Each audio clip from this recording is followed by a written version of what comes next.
Igbo bụ ekene kwa mụ na ebe nọ nene na ya sị m udo dịrị nwoke udo dịrị nwaanyị. Anyị wetebulu unu video wee sị unu na nwere ihe mere village na Enugu State na St. Joseph Catholic Church na-abịa ebe a wee nwa akịgịrị wee tọrọ ndị mmadụ. Kịta enwere ihe ndị mmadụ na-ekwesị na ndị village asaa dị anwe ya ha menwu na ị na-eche ka gọọmenti bịa ka gọọmenti mere gị nke a. Pay attention, onwe video nchọ ka nene enwe very short video nchọ, just nene that short video biko short video ka ịnụ ihe one of the boys kwu mgbe ha mobilized onwe ha ka ịnụ ihe okwu.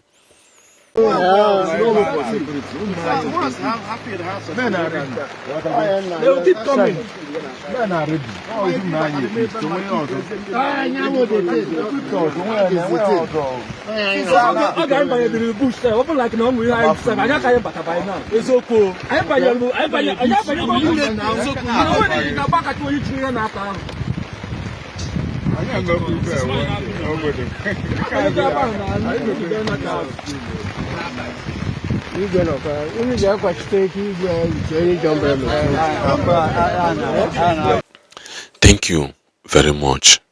Enugu ihe dịga ayokwu. Ọ sị na gịnị me na boys na ha dị ready. That na si mele ihe ka ha wee mee kene wee dị ready wee carry out ihe ha kwesịrị ime. Now I begin to understand something at that place. Onwere video ọzọ nchọ kunu dan wee nene. Video anụnwa si na from the stable of the Royal Highness of the community. Enwere ihe ọzọ okwu. These two angles na ka nchọ ka nwe drive okwu na drive nenekwa ihe the Royal Highness okwu nene nka.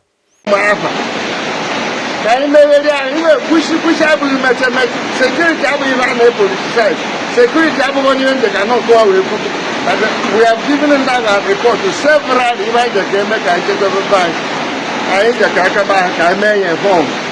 Thank you. Amam nefugo ihoku. Kita wilizi legi goeze gono. Because on ndị bịa na comment section the other video na say na une nwere ihe unu pastor une na-eche government ko melu unu ihe. Now in my own after this things mechane and I sit down west wiki. Something is wrong somewhere. Onwere ihe na-aga on.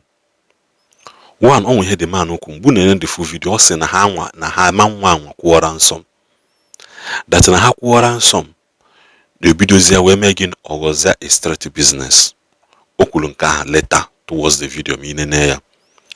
Secondly, onwere ihe ọzọ point out which is that word ahụ okwu. Ọ sị na gịnị me na ha edejegolo akwụkwọ to government on several occasions. On several occasions na he dejega akwụkwọ. Emu ihe o mee no unu edejega akwụkwọ government mee unu ignore. In other words na ha nwere ike bịa wele unu mee experiment.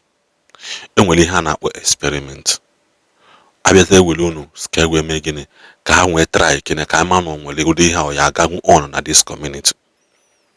Because na they create the chaos. They come in and hatch alone. At the end of the day, they benefit from the chaos. Now what you naga on? How you jack ha?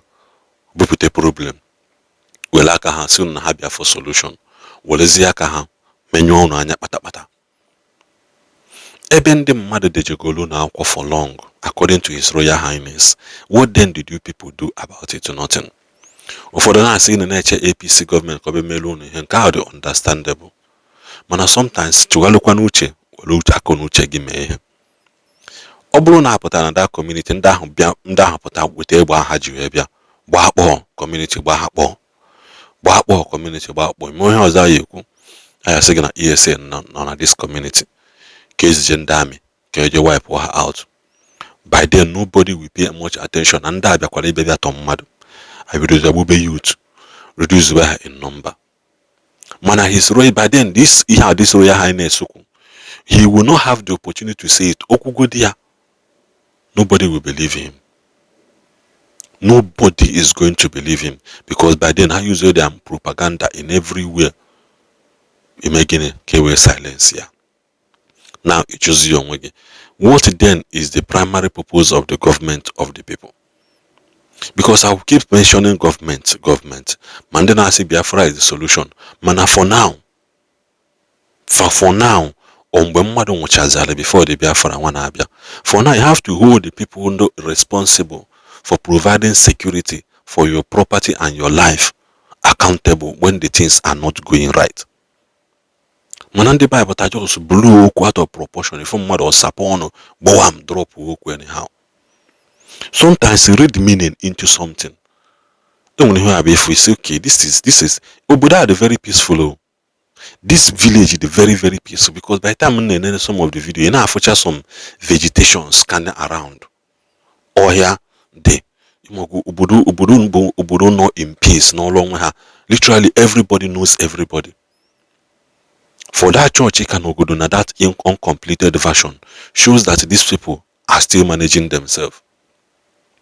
These people are still managing themselves. Oh, Budo have been all amane no. Man, han raise alarm over some petty insecurity and of other state, other location. We decided to guide themselves, and they have been writing petition to the government. What the government email? So I don't make much. I just want to address the fact that some people need cook anyhow. Sometimes use the no check. Bako is no. Kema something is going on somewhere. So government, I believe Kitano Unia respond to the letter they have been writing to you people. Because now if you go head government, I won't need to have an ambulam or bomb and nahi. Hama megalia. Every time I chebe and abagara, by then have a budget here, a good billions, car when we again, we contain. At the end of the day, nothing will happen. He will and somebody is benefiting from insecurity and kidnapping in a peaceful community. What a shame. And end of this video.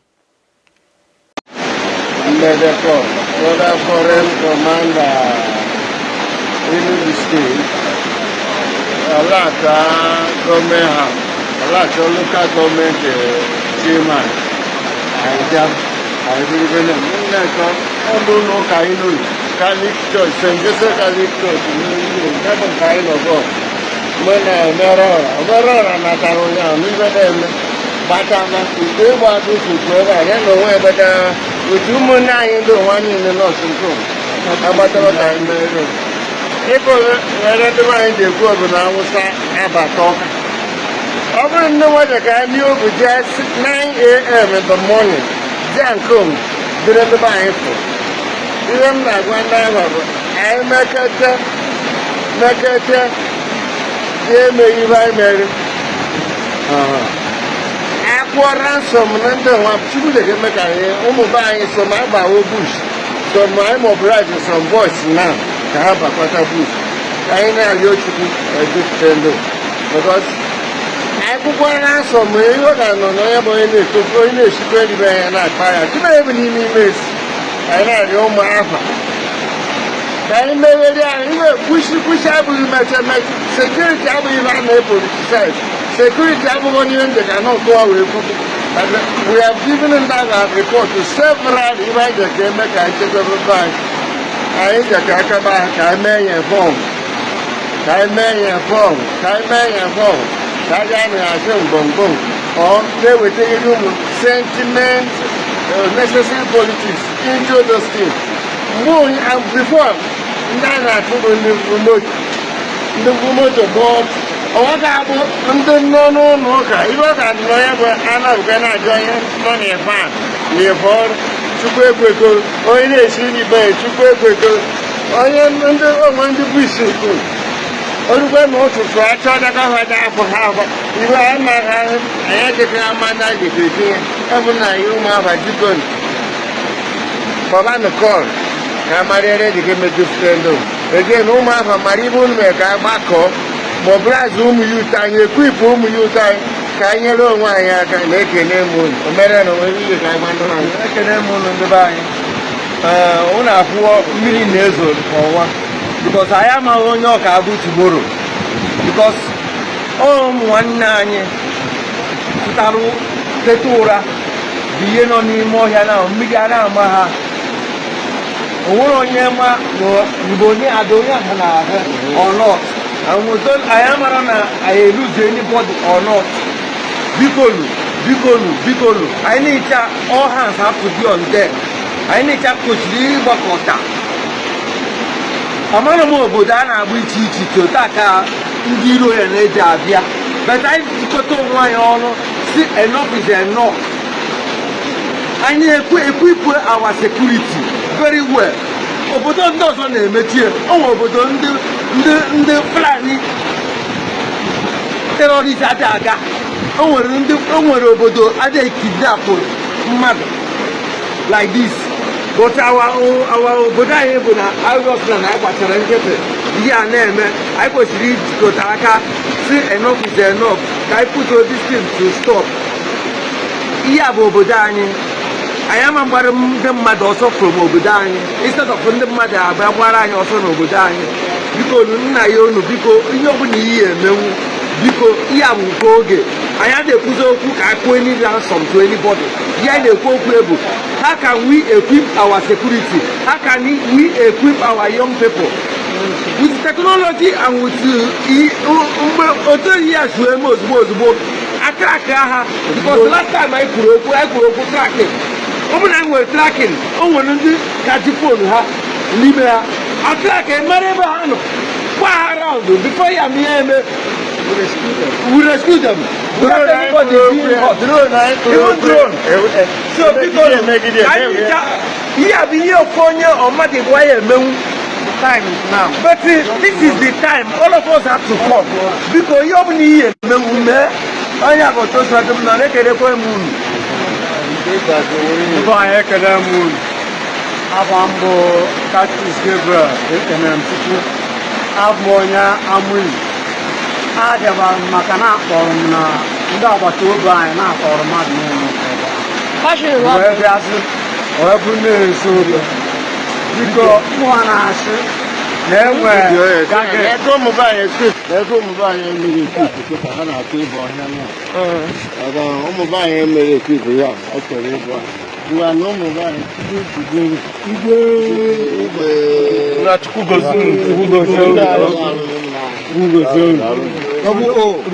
Thank you for your support, sir. Just my own information.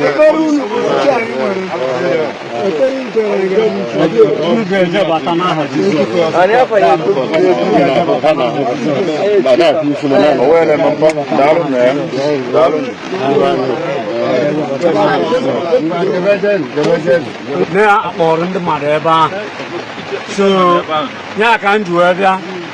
Ka anyị bụ ndị Affa ka anyị nọ n'eziokwu bụ ndụ eziokwu bụ ihe ga-adọpụta anyị. Ọ bụgoro na o nwee iwe dị onye ọbụla n'obi onye afụta okwu onye ka ama ebe enyemaka ga-esi wee bịa ọkacha ebe enwebụ ọnwa ndị Fulani ji wee bịa na-enye anyị nsogbu be anyị ka anyị jikọọ ọnụ were eziokwu na-etu ihe bịara so ka Chineke nyere anyị aka n'aha Jesu Kristi.